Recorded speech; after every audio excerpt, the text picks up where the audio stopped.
मध्य प्रदेश के घने जंगल के बीच एक पुराना और वीरान महल था। इस जगह का नाम था राजगढ़ खंडहर। लोग कहते थे कि यह महल कभी राजा वेद प्रकाश का था, लेकिन अब यह एक भूल भुलैया जैसा बन गया था, जहां कोई भी जाए वापस नहीं आता था। महल के आसपास के लोगों ने इस जगह से दूर रहना सीख लिया था, लेकिन हर साल कुछ लोग जो इस जगह के राज को समझने की कोशिश करते, वो कभी वापस नहीं आते। महल के आसपास का इलाका सुनसान और खौफनाक था। शाम के बाद यहां सिर्फ अंधेरा और एक अजीब सा सन्नाटा छा जाता था, जैसे जंगल भी इस जगह से डर के चुप हो जाता हो।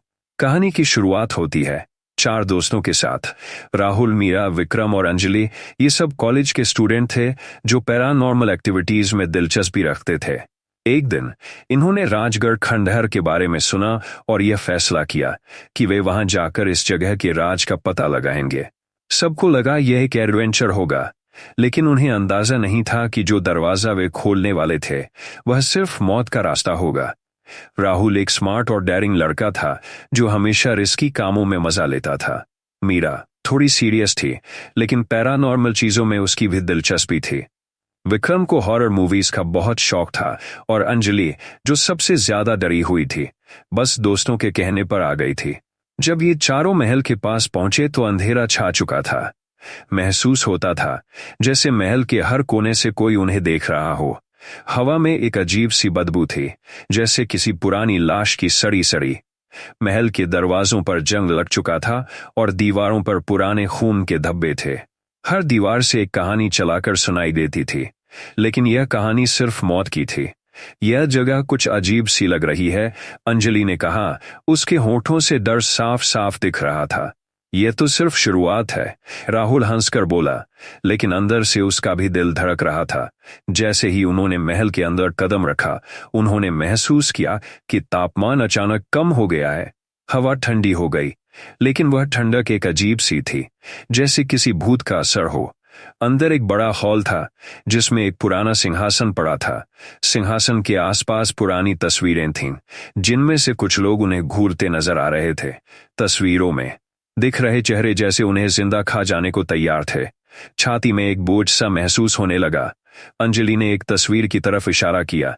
यह राजा वेद प्रकाश है शायद, मीरा ने कहा, लेकिन यह तस्वीर कुछ गलत है। इसमें तस्वीर में राजा का चेहरा विकृत था, जैसे उसने अपनी मौत के समय बहुत दर्द सहा हो।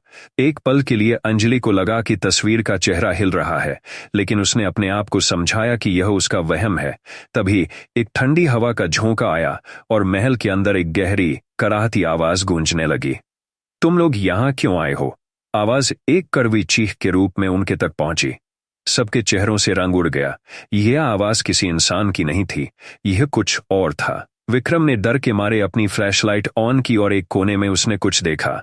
एक परछाई जो धीरे धीरे उनकी तरफ परछाई धीरे धीरे साफ होती गई, और जो चेहरा उनके सामने आया उसने उनका खून जमा कर रख दिया।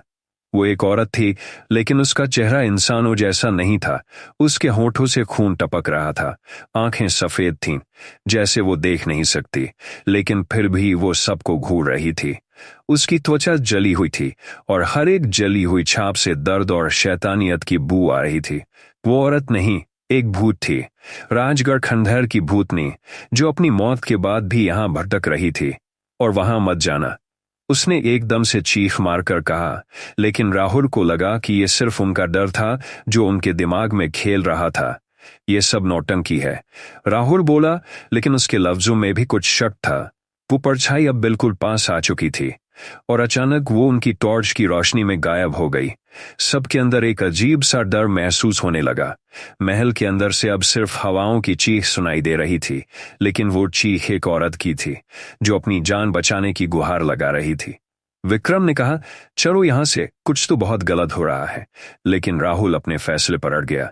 हम यहां तक आए हैं, अब वापस नहीं जा सकते। हमें ये राज समझना ही होगा। जैसे ही वो आगे बढ़े, एक पुरानी दीवार के पीछे एक अंदर जाने का रास्ता मिला। रास्ता अंधेरों से घिरा था, लेकिन राहुल ने बिना सोचे समझे वहां कदम रखा, और जैसे ही वो उस रास्ते के अंदर गए, उन्होंने देखा कि नीचे एक धुंध से भरा कमरा है। कमरे के बीच में एक पुरानी कुर्सी थी, जिसमें एक इंसान की मुर्दा लाश बैठी थी। उसके हाथों में एक पुरानी तलवार थी और आंखें खुली हुई थीं, जैसे वो किसी को मारने के लिए तैयार हो।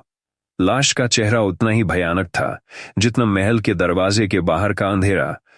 यदि आपको यह कहानी पसंद आई हो तो वीडियो को लाइक करें और चैनल को सब्सक्राइब करें, ताकि आप अगले एपिसोड का इंतजार न करें और सबसे पहले देख सकें।